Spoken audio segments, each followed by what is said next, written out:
निवासी हॉस्टेल नमस्कार चौक नांदेडची सहल ही ऐतिहासिक सहल आहे। या सहलीच्या निमित्ताने ऐतिहासिक स्थळांना आम्ही भेट देत आहोत। त्यामध्ये काल प्रतापगड असेल, रायगड असेल, अशा वेगवेगळ्या गडांना आम्ही शिवरायांच्या गडांना भेट देत आहोत। त्याच सोबत आज आम्ही आलेलो आहोत बाबासाहेबांनी जे काही सत्याग्रह केला, जो सत्याग्रह फक्त आणि फक्त पाण्यासाठी सत्याग्रह करायची वेळ मानवी जातीवर येते, ती एक अतिशय महत्त्वाची होती। आणि ती एक सत्याग्रह निसा पाण्यासाठी नव्हता, हा सत्याग्रह होता मानवी हक्कासाठी। आणि ह्या गोष्टी इतिहास लक्षात यावा, कारण की 20 मार्च 1927 रोजी या ठिकाणी जे तळ आहे, या तळ्यामधलं सगळेजण पाणी पित होते, परंतु काही समाजातील घटकांना पाणी दिलं जात नव्हतं। हा सत्याग्रह कुणी वैयक्तिक स्वतःच्या मालकीने बांधलेला नव्हता।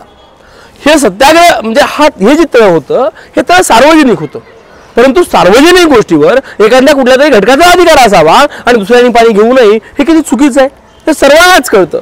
परंतु अशी परिस्थिती असल्यामुळे हे नियोजन केलं, त्यासाठी सत्याग्रह करावा लागला, त्यासाठी अमर व्हावं लागलं, त्यासाठी त्याग करावा लागला आणि नंतर सत्याग्रह झालं, चवदार तळ झालं, आज जग प्रसिद्ध आहे। एखादी गोष्ट अशी असते की आपण बऱ्याच वेळेस पाहतो की जर पशु पक्ष्यांना प्राण्यांना आपण पाणी ठेवतो, परंतु कुठेतरी अशा घटकांना कुठेतरी मुद्दामून पाणी द्यायचं नाही, त्यांना कुठेतरी त्यांनी रस्त्यावर चालायचं नाही। आणि म्हणजे काय महाड नगरपालिकेने देखील कायदा त्याच वेळेस पारित केला होता की सार्वजनिक मालमत्तेवर कुणाची एका समाजाची मालमत्ता राहणार नाही, हे सगळ्यासाठी असतं।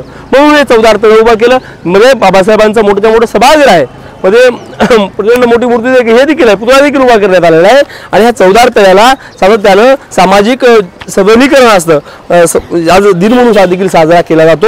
आज हे चवदार तळ ऐतिहासिक आम्ही बघितलेलं आहे। आणि खरंच पाणी असेल, त्यांना रस्त्याने फिरणं असेल, त्यांच्या लेकरांना शिक्षण असेल, ह्या बऱ्याच गोष्टीपासून त्यांना टाळलं जात होतं, परंतु तसं राहिलं नाही। आता सामान्यातील सामान्य ज्या समाजाला ते पाणीच नव्हते, त्या समाजातील लोक पोरं आज अधिकारी झाले, फक्त आणि फक्त झालं कशामुळे, शिक्षणामुळे कमी झाली पोरांनो। जर आपल्याला जर जीवनामध्ये बदल घडायचा असेल तर आपल्याला फक्त आणि फक्त आपल्याला ते शिक्षणच बदल घडू शकतो। बाबासाहेबांनी फार सुंदर बोलले होते, काय म्हणले ते, शिक्षण हे वाघिणीचं दूध आहे, शिक्षण हे वाघिणीचं काय हो, दूध आहे, जो पिईल तो गुरगुरल्याशिवाय राहणार नाही, जो पिईल तो बराच लागला हो। बाबासाहेबांनी जर शिक्षण घेतलं नसतं, एवढ्या प्रचंड पदव्या घेतल्या नसत्या, तर बाबासाहेबांनी देखील पाण्याला हात लावू नका, बाबांचा पण हात लावला असता हो, लावला नसता, परंतु बाबासाहेबांनी हात लावला, संघर्ष केला आणि सर्व संबंध जाती जमातीच्या लोकांना सगळ्यांना न्याय हक्क मिळवून दिला, लोकशाही मिळवून दिली। हे कशामुळे शक्य झालं, शिक्षणामुळे शक्य झालं। कशामुळे शक्य झालं, त्यामुळे शिक्षण हेच परिस्थिती उद्भवली। बाबासाहेब दुसरी गोष्ट बोलले होते, पोरो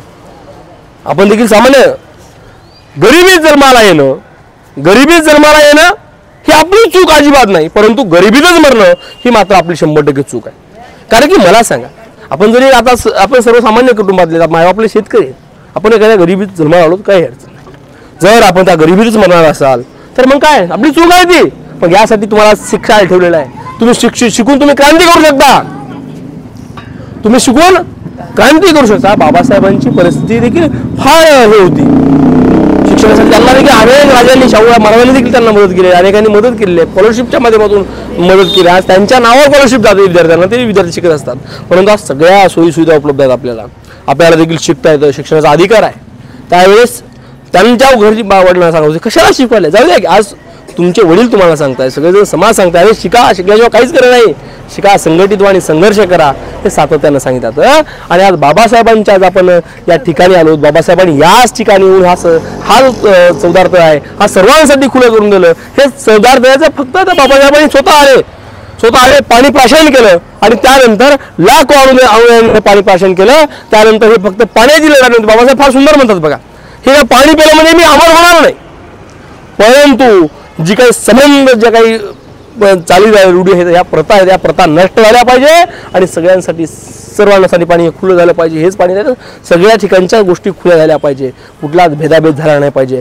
यानंतर कुठल्या प्रकारचा भेदाभेद नाही, बऱ्यापैकी झालं, परंतु काही ठिकाणी असं ते दलिंद्र, परंतु आता काहीच जमणार नाही, कारण की आज पाहतोय की आज समाज हा प्रचंड वेगाने प्रगती करतोय, सर्व समाज प्रचंड वेगाने प्रगती करत आहे। हा नेमकं आपल्याला कसं वाटलं, आपल्या देखील विद्यार्थ्यांना, आपल्या देखील मुलांना अशा ऐतिहासिक ठिकाणी घेऊन या, कारण की ज्या समाजाला इतिहास असतो तो आपल्याला लाभलेला इतिहास आहे। महाराष्ट्र हा सुसंस्कृत महाराष्ट्र आहे, महाराष्ट्रामध्ये वेगवेगळा इतिहास लाभलेला आहे, राजांचा इतिहास लाभलेला आहे, लेखकांचा आहे, साहित्यिकांचा आहे, वेगवेगळ्या लोकांचा दिग्गजांचा इतिहास आहे. हा इतिहास आपल्या विद्यार्थ्यांना दाखवणं तितकंच गरजेचं आहे. धन्यवाद. कसा वाटला नक्की कळवा. थँक्यू.